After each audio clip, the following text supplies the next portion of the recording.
Yeah,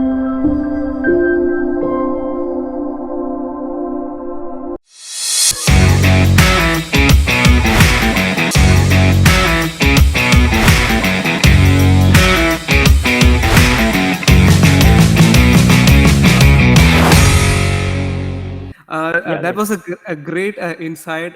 So I also want to list out a couple of points which you have discussed in the first, second, and the third topics.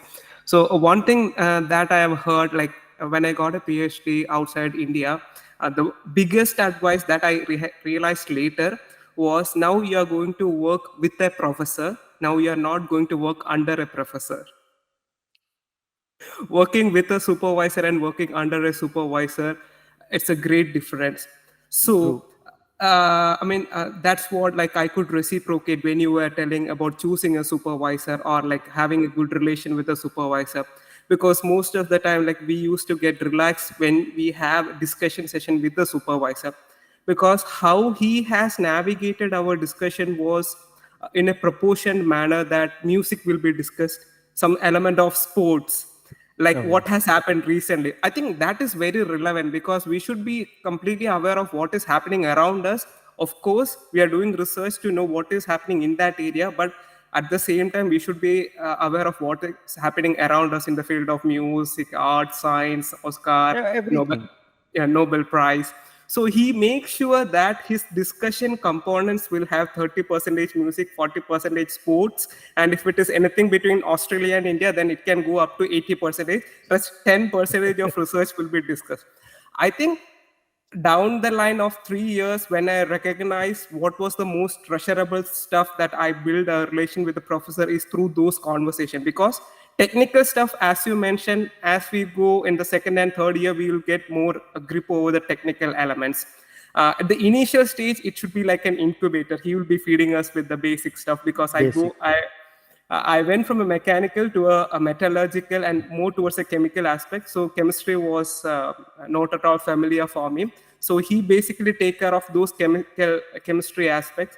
So one thing that I want to ask is, like, your PhD was also a part of Monash University, right? Monash Yeah. University. So you also might have got a exposure of working with people outside India.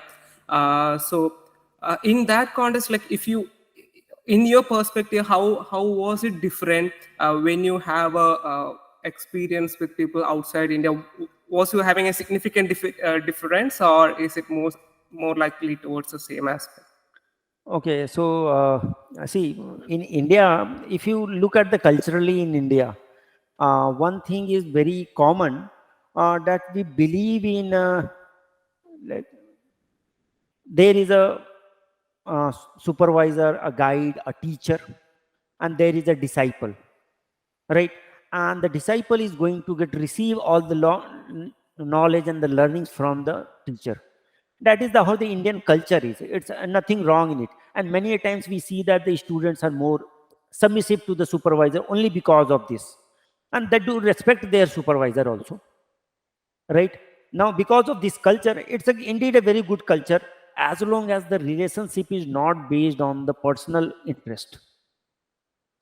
Now, when I did my PhD in India as well as abroad, so as Nirmal was saying, that working with the supervisor and working under with the under the supervisor. Now, if you in the LinkedIn only, I see a lot of the posts are there where people say that you would be working under me with so and so topics, and majority of these type of the statements I have seen in the Indian context, the Indian professors, Indian scientists. And I always wonder, if you are under, what does this mean? That this really means that one would be only under only, or is it with the supervisor? Now, when I did my PhD, I was working with a Indian guide uh, in the IIT Bombay. Basically, of the Indian origin would be there only in the IIT Bombay. Now, when my co-supervisor from the Monash University was also from the Indian origin. Now, the culturally, the mindset is still the same. I am big and I am going to disseminate the knowledge. Whereas PhD is a co-journey, and many people tend to forget it about it. See, it's not the supervisor knows about the problem which you are solving. Many of the students say that, okay, sir, can you tell me, in my case, being as a supervisor, a student comes, can you tell me how to do it? I say that I don't know the answer, guys. I can only share my experience. Don't rest on me that I will tell each and every step, and end of the day your PhD would be completed. It's not like that. I am also exploring, you are also exploring. I am exploring with my experiences, you are exploring with your enthusiasm and energy, and we both will go in the same journey on the same boat and try to solve it. Now, my monarch supervisor, as from the Indian origin, he also has that approach that somebody is going to work under me. Unfortunately, my both the supervisor had a similar mindset. And but I used to have in my panel some Australian supervisors who were of the natives of the Australia and natives of the some other country. In those groups, those supervisors were with the concept that working with the student, not under student is not working under me. So because of this cultural problem, I see that working with the supervisor should always be a beneficial for the any students rather than working under the supervision. Now, under the supervision literally can make you lame also sometime. Many a time the supervisor used to spoon feed a lot of things, and in those situations the student, although he has got the good publications, he or she has done the good work, and when they come out of it they are feel underconfident. Now the reason behind is that they have not literally lived with the problem. They were not exactly solving the problem. They were just executing the task, and in the process it will solved. Now in those conditions, I have seen many research scholars, even after the PhD, they are very underconfident. They have a good publication track record, let's suppose the scientific reports, or nature communication or PRL or something like that, but still they are underconfident. And major reason which I find is that they have worked under the supervision rather than with the supervision of the supervisor. So my experience was not it was only the under the supervision they used to say. And being a so I am a personality something of some very rebellious nature. So I used to say this can't this won't work, and they used to say, why it can't work, why don't you simply follow us? Then I used to just follow this and then said it's not working.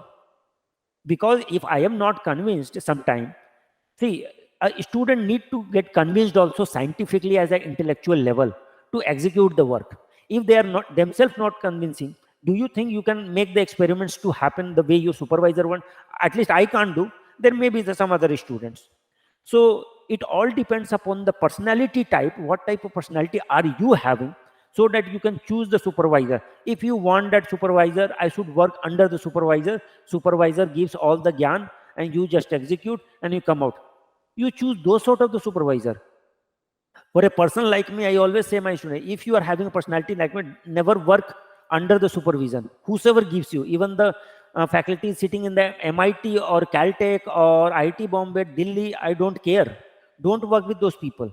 Because if you are having a personality like me, in the MIT also you will be having the problem.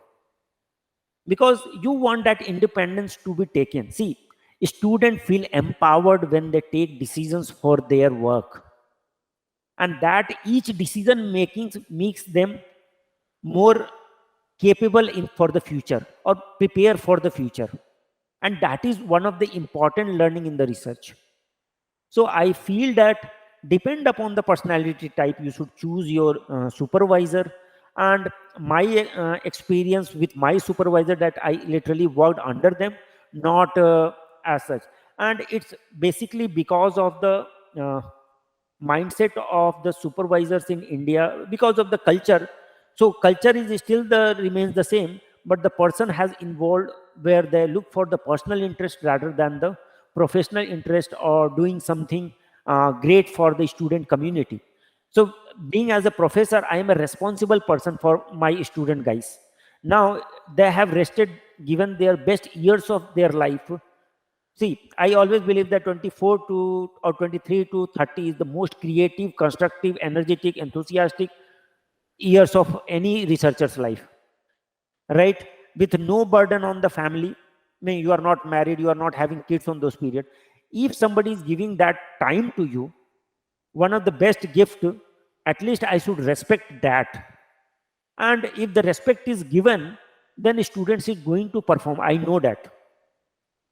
So supervisors should give that respect to their time.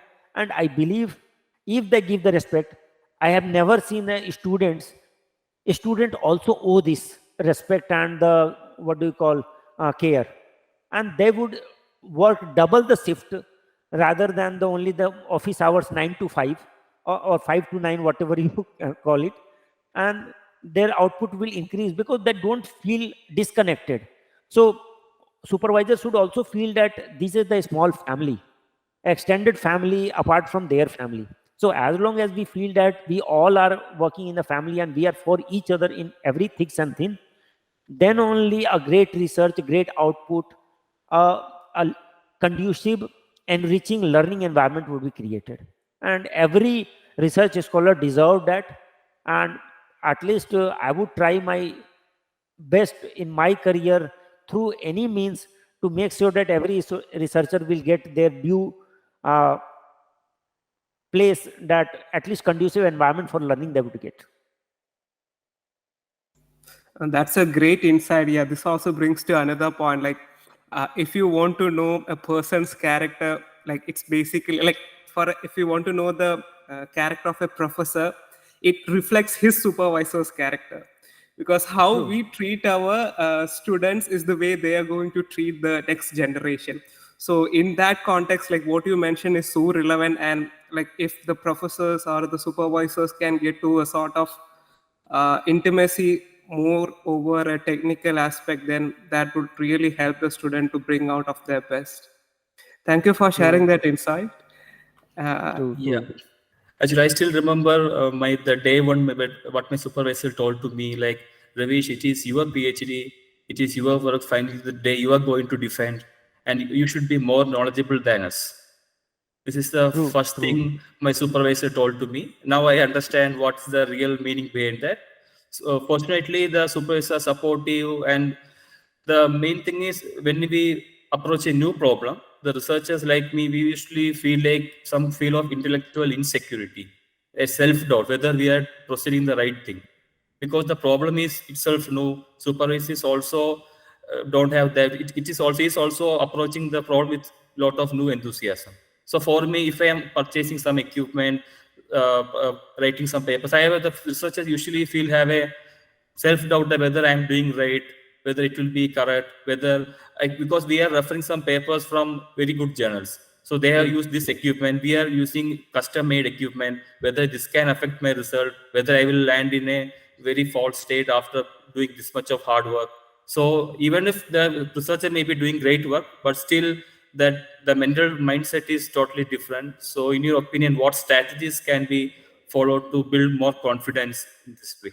Okay, so whenever it's a very pertinent question and very good question, I would say, Ravis, and very indeed needed for the young researchers who have joined the lab recently, or they are in the 1 year when they are doing their coursework or something like that.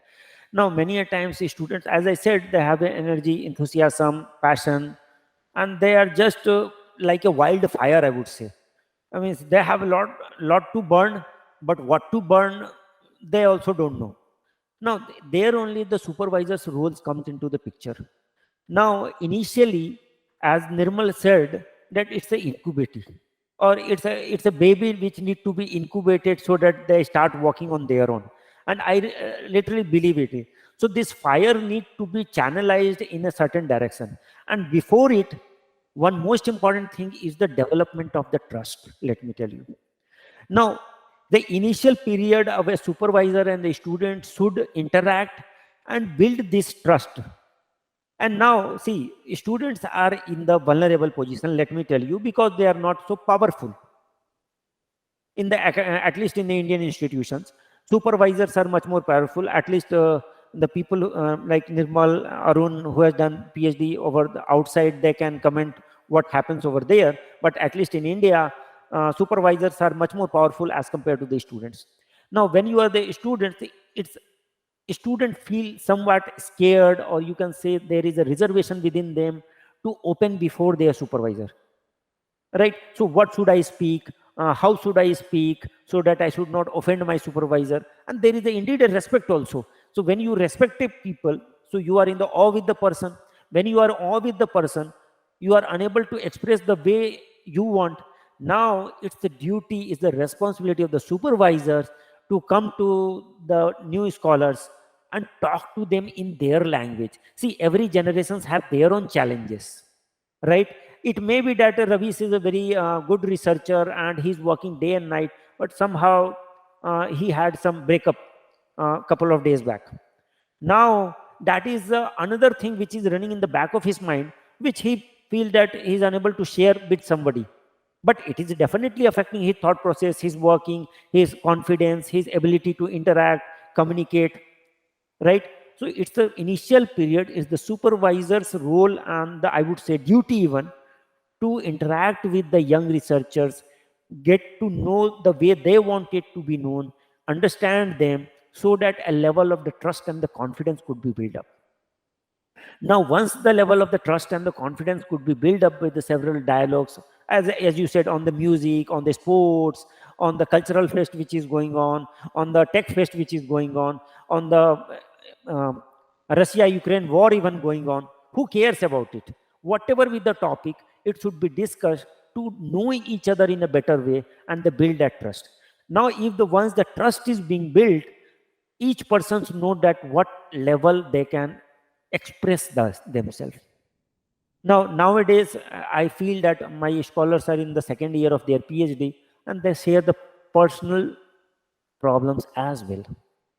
Now, if you are able to share the personal problem, this means that you are most comfortable with that person, let me tell you. Right? So in that case, Ravi, as said, there is a reservation to share with the supervisor what he will think. If I propose this idea, if that propose, supervisor should understand this is the energy, enthusiasm, passion which is burning. What to burn, I don't know. But so supervisor should be open to everything, I would say. Any trivial question, any trivial thoughts, any nonsense thought also, I would say. And then they should guide the students and they should have a very patient listening. So when you are listening, it makes the student comfortable also. Many a times supervisors, they would give the gyan and the disciple will take it and they will go.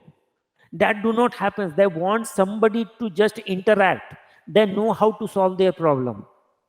So if the trust level is built and if this level of comfortness is there between the supervisor and the student, I would say that Ravis, in such conditions, students can share whatever their thoughts with the supervisor, and that would be indeed a learning experience.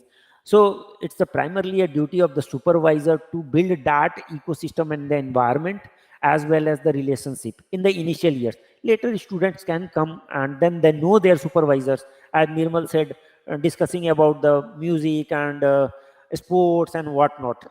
So that was just to break the ice between, there is no barrier. Let's discuss anything you can discuss and a person is open to listen.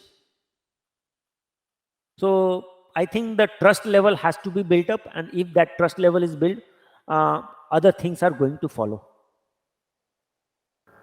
True, sir.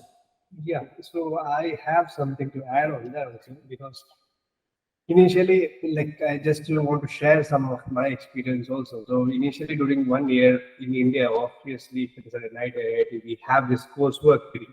Most of the students will do the coursework within the first 2 semesters, that is 1 year. So during that time, we don't have that much interaction with the supervisor because we will be mostly engaged in completing the coursework, finding out our problem and all those kind of stuff. So, but what my professor did is that during that 1 year, he never talked with me anything about research, but he was asking me, like, are you understanding the fundamentals, how the professor is teaching, are you able to relate it with the standards? Because I came from a private university, I did my master's in a private university. Of course, I'm an alumni of Amrita.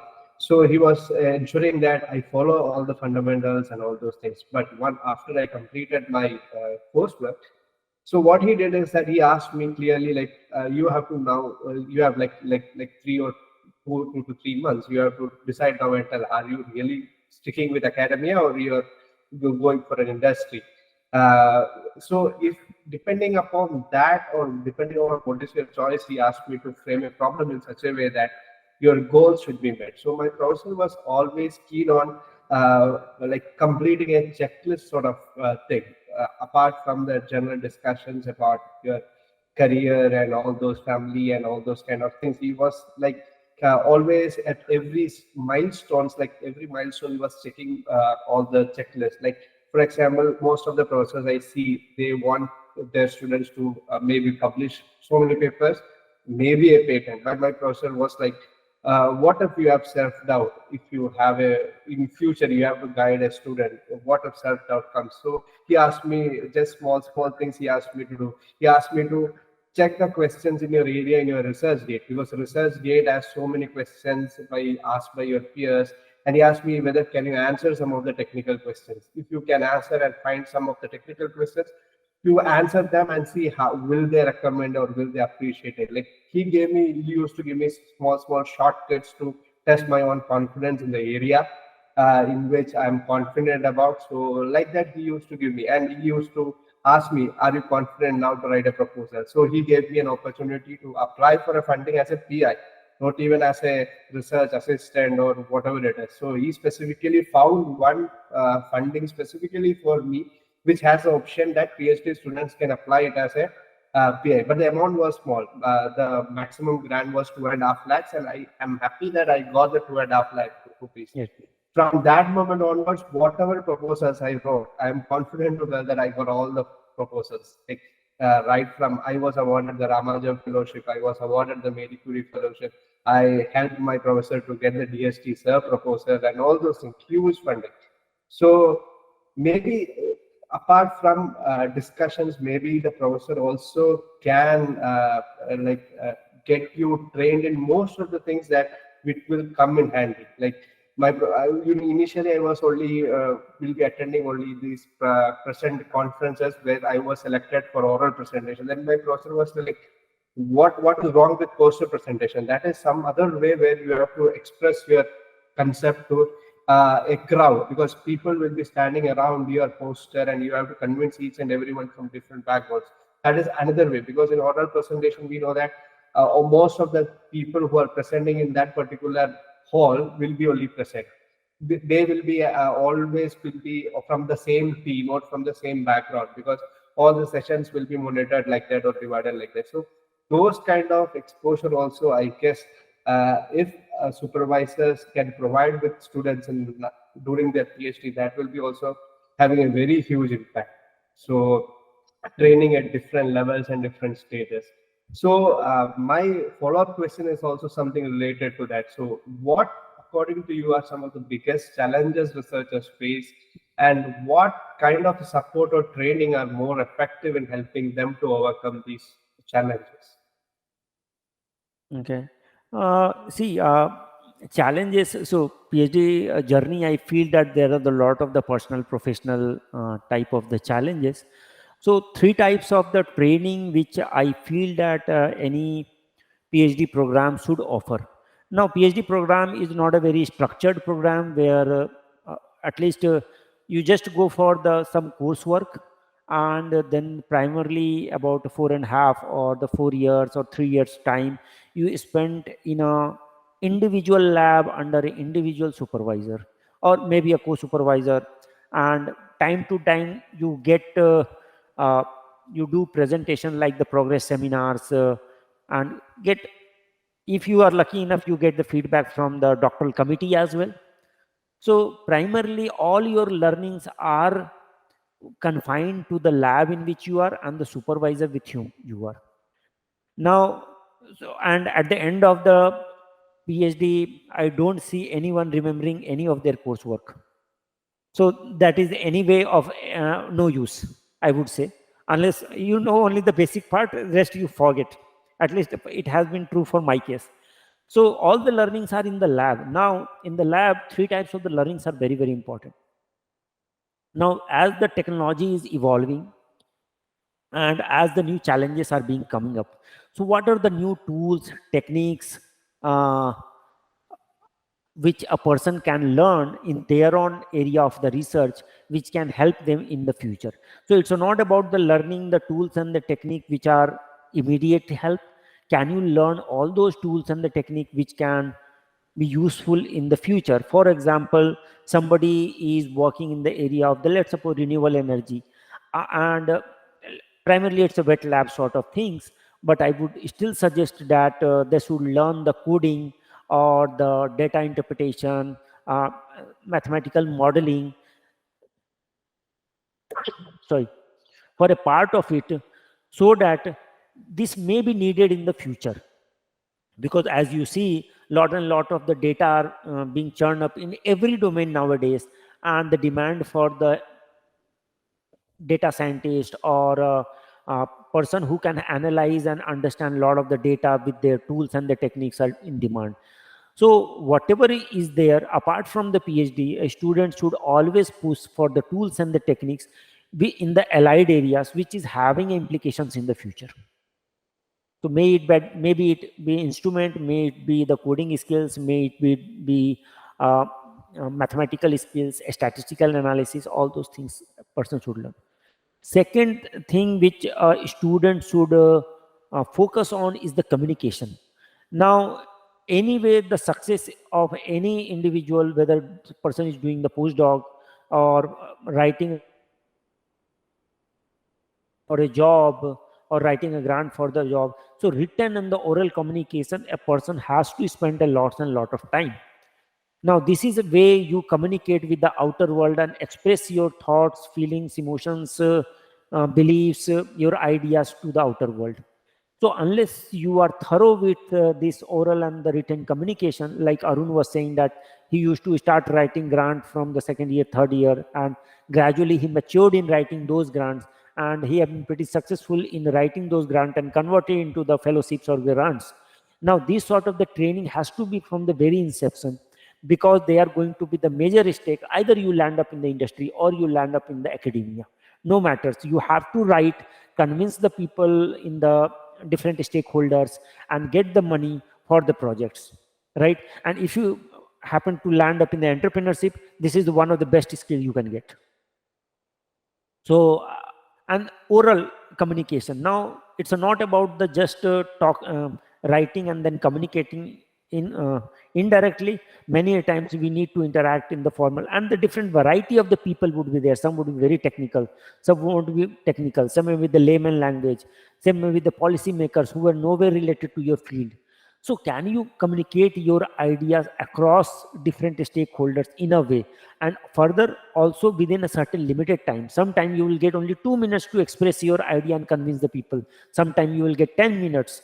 So your ability to communicate effectively to any type of the stakeholders in a given time also need to be nurtured. And these all things, communication, these are the arts, I would say. Art are those things which you have to spend substantial amount of the time, and it improves with the experience. It's not that the certain tools you learn and then it's done. It can't be like that. So it's the art, you have to spend substantial amount of the time. Although there are the many tools which are coming for the writing and assisting through the AI, but still I feel that students should learn this skill, because see, their way of expressing and your way of expressing your idea would be definitely different, because you want your idea to be expressed from your perspective. What AI or chatbot is going to express the idea from the statistical perspective. Now, if you want your idea to be done, you have to learn the writing and the oral skills. And third, the most important skill set is the character skill set, which I always say. Now, character skill set means many a people see PhD is a journey of the unknown territory. Unknown means you are literally dealing with a lot of variability, lot of unknown things which you are even not sure when the funding would stop, when the stipend would stop, when the results will come, whether the paper would be accepted or rejected. So lot of unexpected things are going to happen. Now you should have a character to bear those unexpected and learn from those failures. So generally I have seen in my career that it was 90% failure only 10% success, which landed me to give my PhD degree. So major, majority of the time, it's a failure journey rather than success journey. But these failures are associated with a certain type of the learnings. And are you open to those learning, improvise upon it, and then again come back? So coming back from the failure is also one of the trait. Then the delayed gratifications. Majority of time we continue working and compiling the data more and the more strong so that we can publish in the top tier journals. But if you are not impatient, if you think that, okay, I have got something, let's publish it somewhere.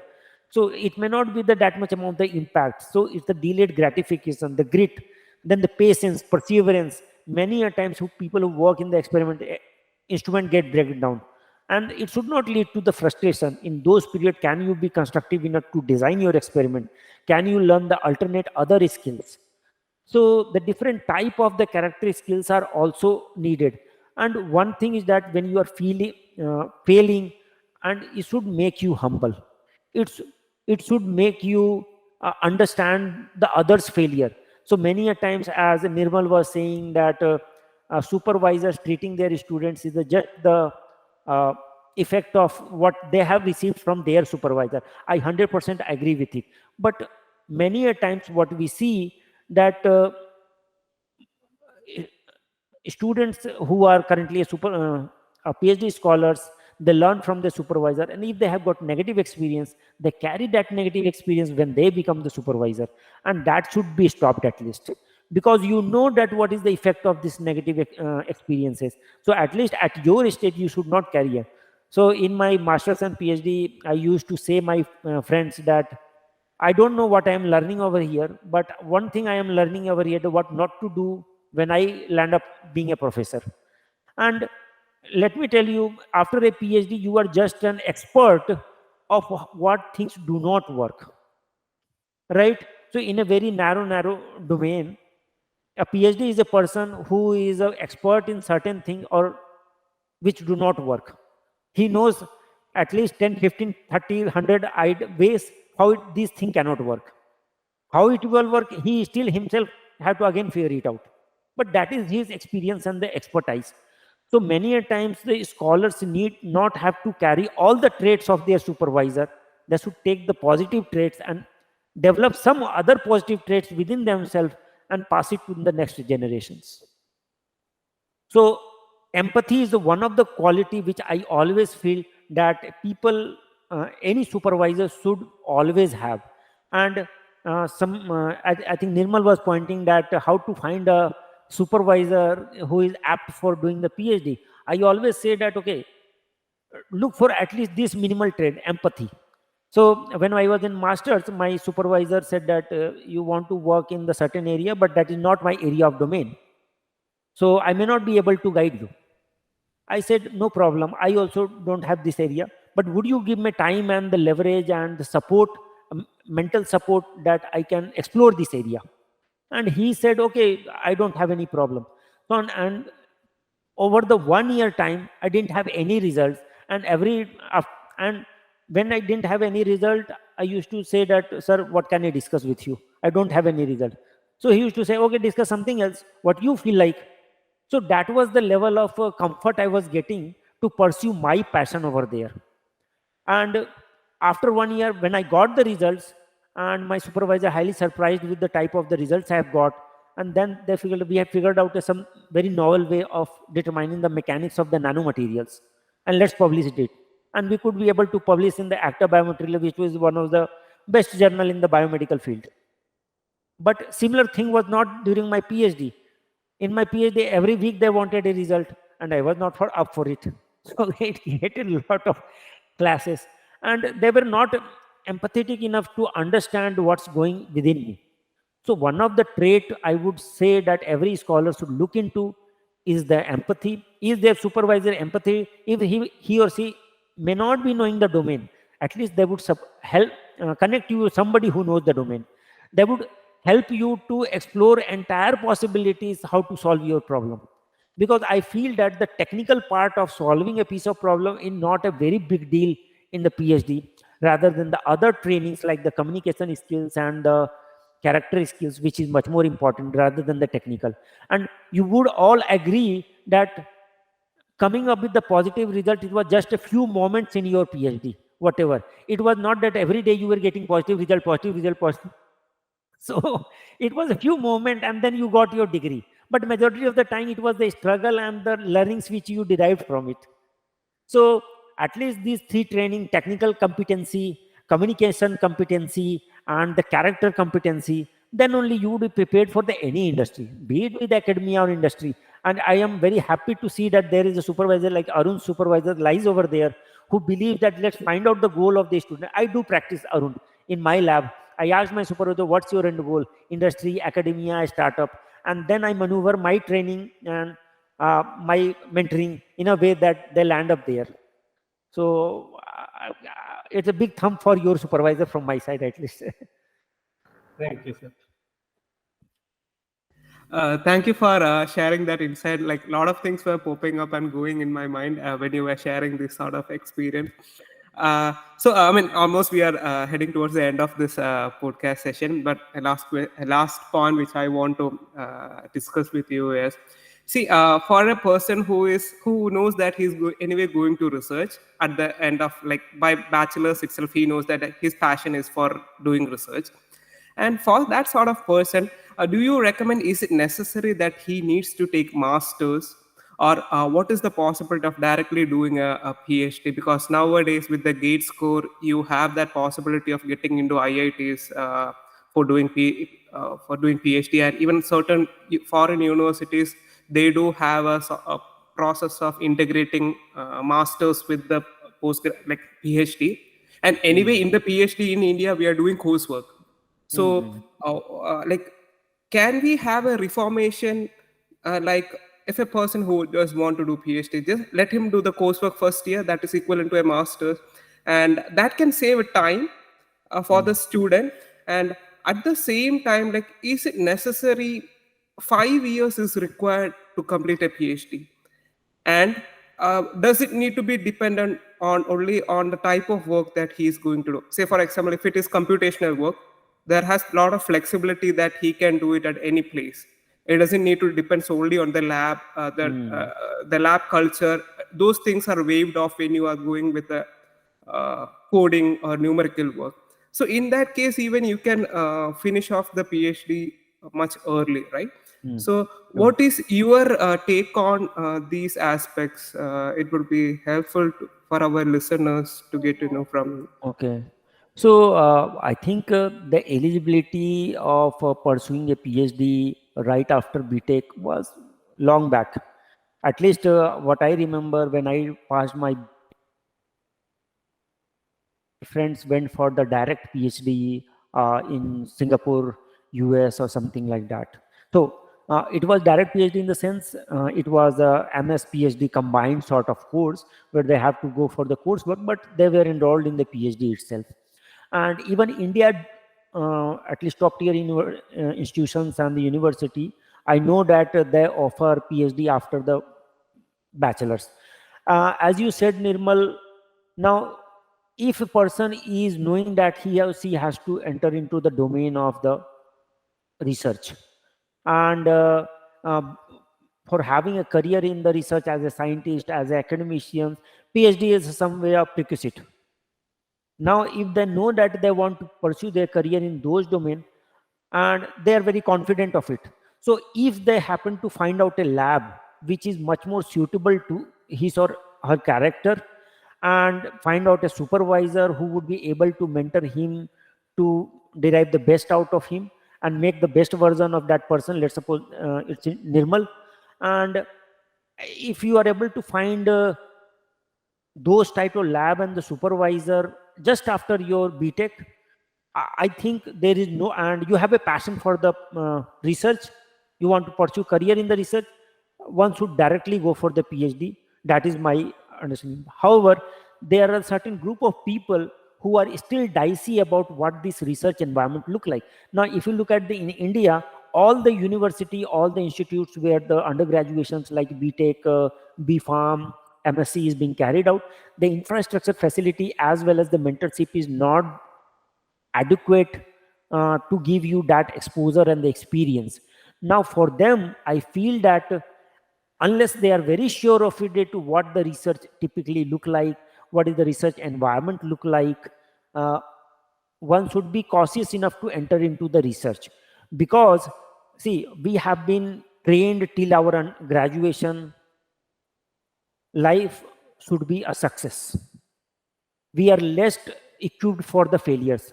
And it is a very frank statement in India, because the more you fail, the more you will get busted from the society, parents, teachers, everybody. And nobody entertains a lot of the failures. Now, if person enters into a research and then know that and then don't know about that the failure is going to happen, and they are, let's suppose they are the bright students. So many students are the bright and they have got success throughout their life, but PhD is not that journey. Let me tell you, you are bound to fail, and you are bound to fail, and even multiple times. Now if your lab, if your supervisor, if you yourself are not prepared for those failures, at least master's degree is a that period where you get a taste of a different failures. Now going through those failures, going through that 1 year research period, which I call which in India is a MTech thesis or the MSc thesis, whatever you call it.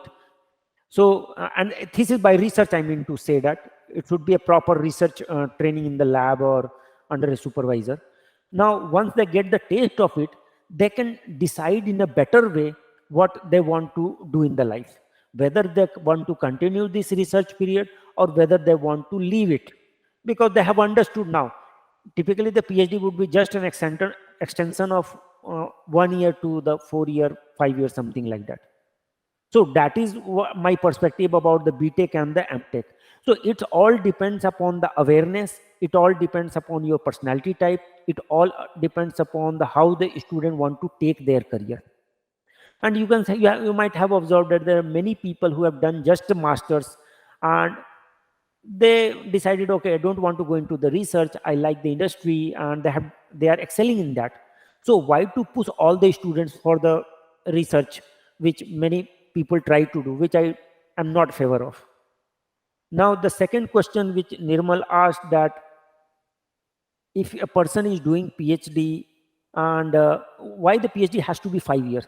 Now in India, it's a 30 months period is being given along with the coursework for doing PhD. This is the minimum time in India. It has been defined. If you are able to I think fulfill all the criteria like coursework and the research publication or the university requirement, you can ask after 30 months to give your defense or synopsis. And nobody is going to deny, provided your supervisors also agree with you. And there are rare cases, but there are cases like the H.C. Verma, Suman Chakravarti in the IIT Kharagpur. They have all done their PhD in 30 months only. I think 24 to 30 months in between there. So 30 months after they were given the degree. So it's still possible.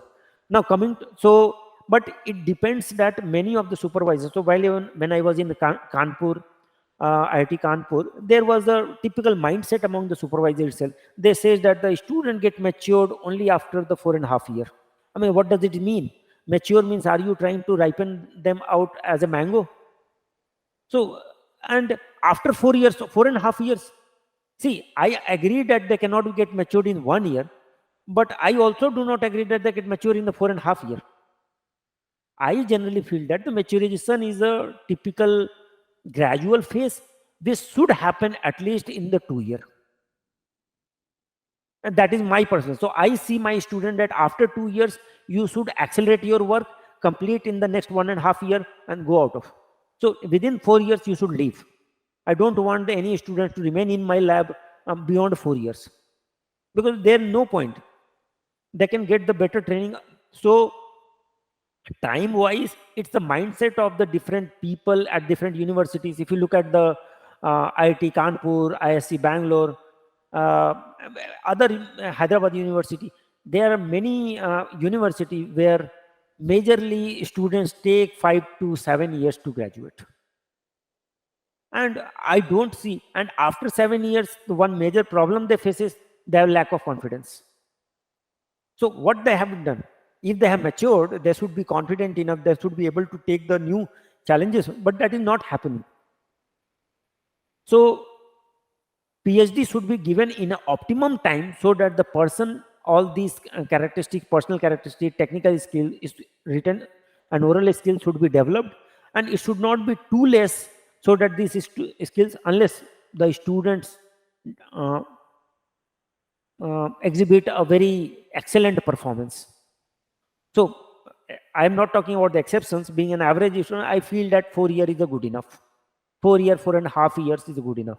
Now coming to those things, many of the supervisors feel that one should coming to the lab, do their work, sit. I agree. But if there is a conducive environment, then only students should come. Like Nirmal was saying, somebody's work is based on the computers and they can do coding, simulations, all. And if they can be done on the computers, why should they come to the lab? I don't see a reason forcing a students to come to the lab, getting engaged with those people who lower down his motivation and the energy, and then get affected because of the negativity. If you believe, supervisor believes that, okay, they have created the best conducing lab for the learning, because I believe, Nirmal, that in a lab, if you have a diverse set of people, diverse set of thoughts, and if the environment is conducive, you get to learn much more as compared to the sitting alone in your room and doing your research work. Research work should be a collective effort where you know the perspective and the understanding of the other people. Because if you are thinking of your research work, you would have one angle. But if you have a conducive environment, your lab mates, your supervisor, your friends can provide different perspective, and maybe that may open a new window of research as well as the avenues, who knows.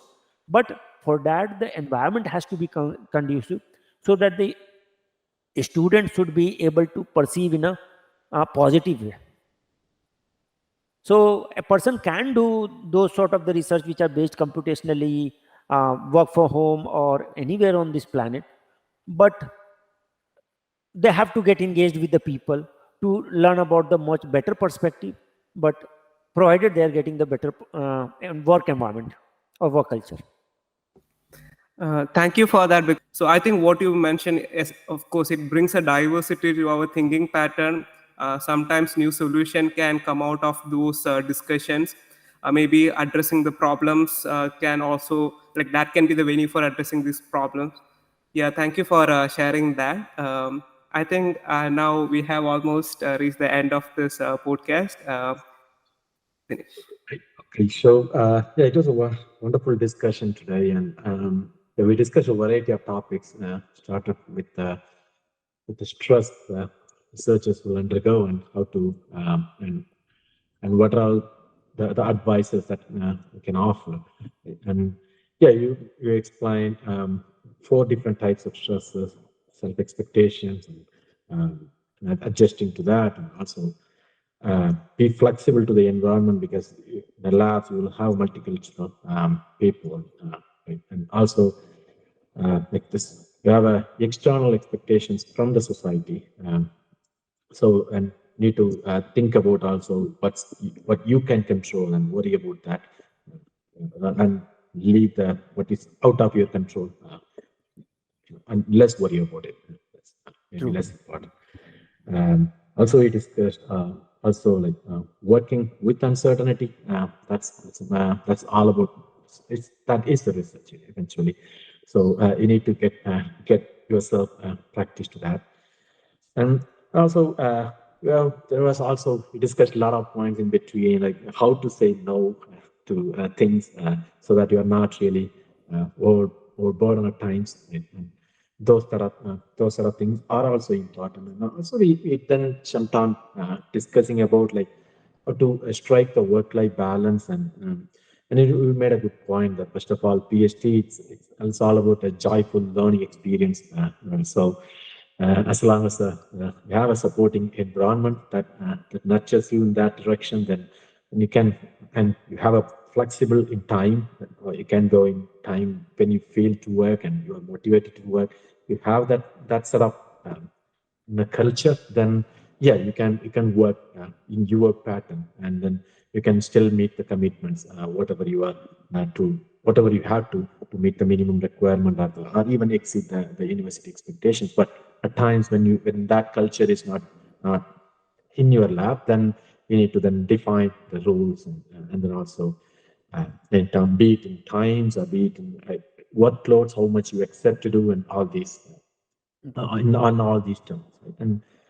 And then we then discuss about like how to work with the supervisor or under a supervisor, and we have a very good discussion about it, and how that's critical, and what's the pros of work with a supervisor, and how that will build on to developing your confidence, right? And that's essentially at the end, that's really the key.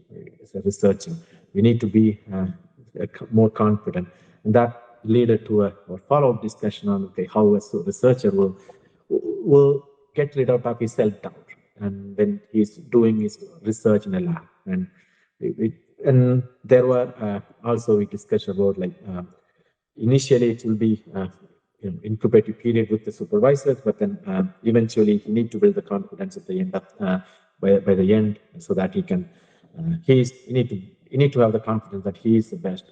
That's why he's and he's able to push the scientific boundary by contributing to his PhD.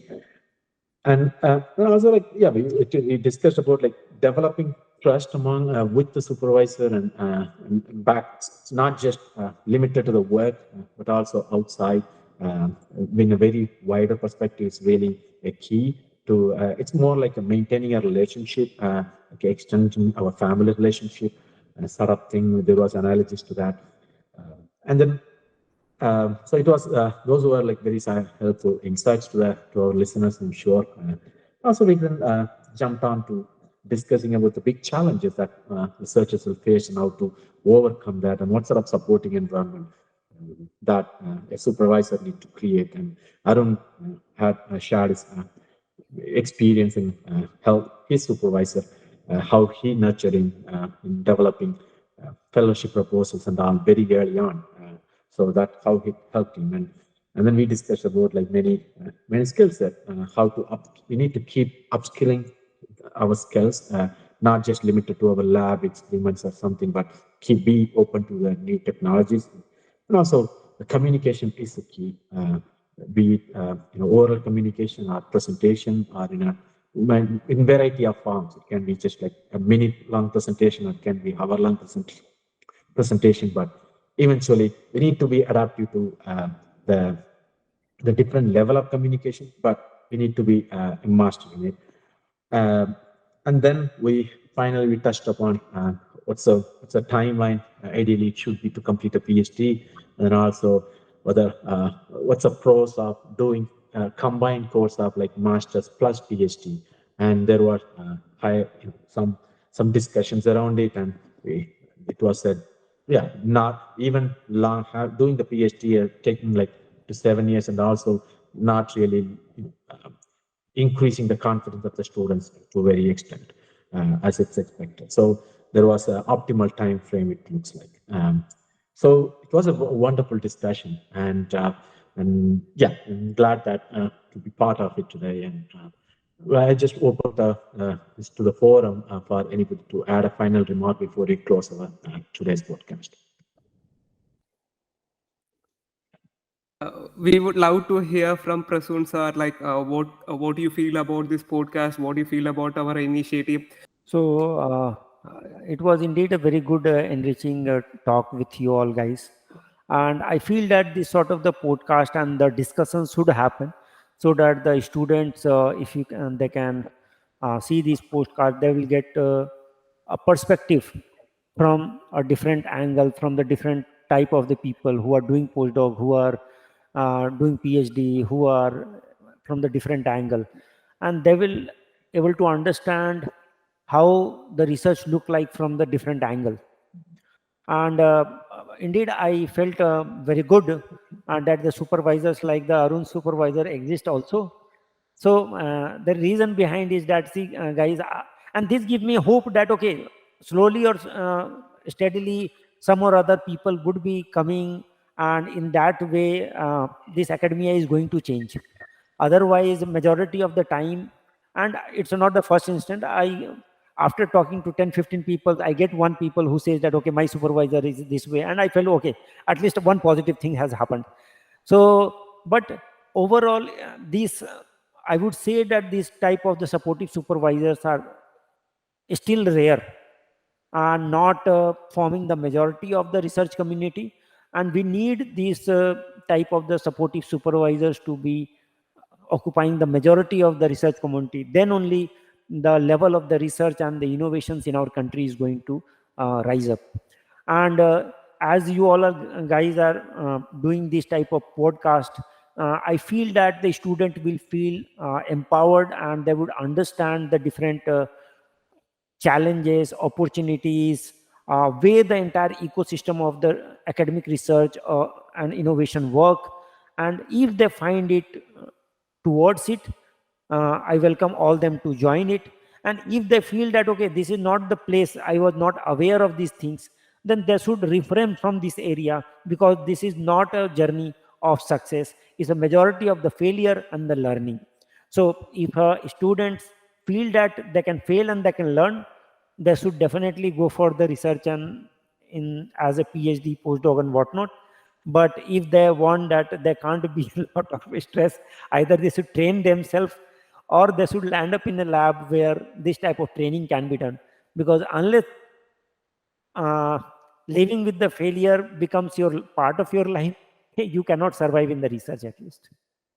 So it's a very indeed a good interactions with you all guys, getting the different perspective from your personal anecdotes as well as the personal stories.